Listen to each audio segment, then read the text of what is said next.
सुप्रभात बच्चों। आज हम लोग पढ़ेंगे दोहे बिहारी लाल जी की, कक्षा 10 हिंदी ब।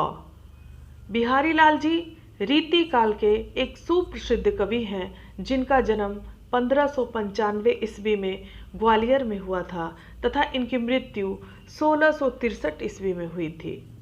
बिहारी लाल जी ने सतसैया की रचना की है, जिसमें 700 दोहे संग्रहित हैं। इसके अलावा बिहारी जी की 3 कविता और भी हैं।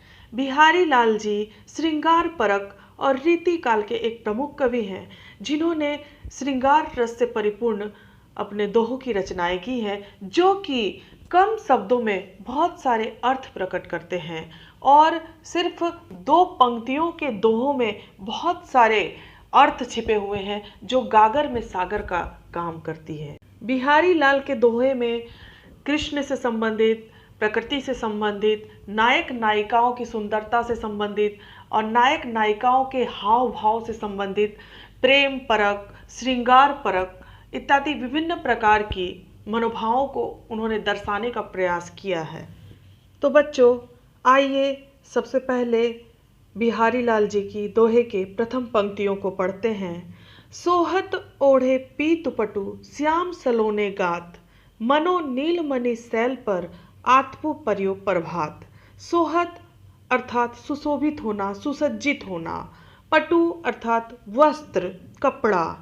श्याम अर्थात काला। गात अर्थात शरीर। सैल अर्थात पत्थर। तो प्रस्तुत पंक्तियों में कवि बिहारी लाल जी कहते हैं, सोहत ओढ़े पीत पटु श्याम सलोने गात।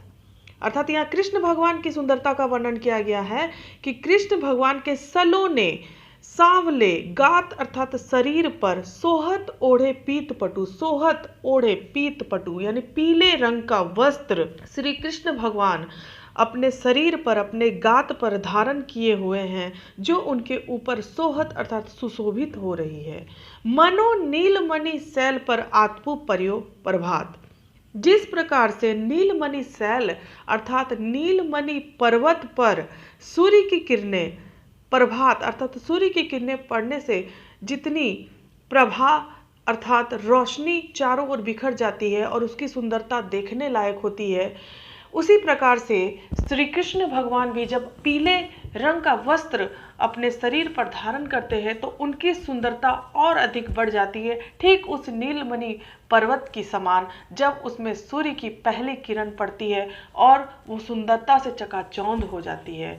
तो इस प्रकार से बिहारी लाल जी ने प्रथम पंक्तियों में श्री कृष्ण के सांवले शरीर की सुंदरता का वर्णन बहुत ही सहजता और बहुत ही सरलता के साथ हमारे सामने प्रस्तुत किया है कि श्री कृष्ण की सुंदरता बहुत ही मनमोहक और बहुत ही सुंदर प्रतीत होती है, और पीले रंग का वस्त्र जब वो धारण करते हैं तो वो नीलमणि पर्वत की सुंदरता के समान सुशोभित और सुसज्जित होती है, जो सभी को मंत्रमुग्ध कर देती है।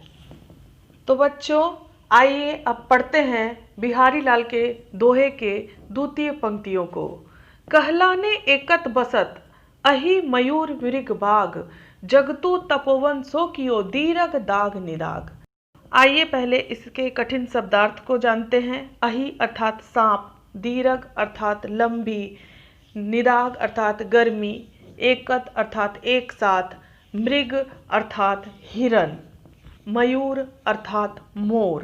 प्रस्तुत पंक्तियों में बिहारी लाल जी कहते हैं कि जब जगत पूरी गर्मी से व्याकुल है, जब पूरी पृथ्वी, पूरा जगत गर्मी से बेचैन है, उस समय पृथ्वी पर सभी पशु पक्षी भी अपनी शत्रुता को भुला करके आपसी प्रेम से रहते हैं। जैसे सांप, मयूर, हिरण और बाघ अपने अपने स्वाभाविक गुणों को त्याग करके गर्मी से बचने के लिए वो अपने आपसी शत्रुता और दुश्मनी को भुला करके उस गर्मी से बचने के लिए एक हो जाते हैं और एकजुट होकर के अपनी आपसी बैर को भूल जाते हैं।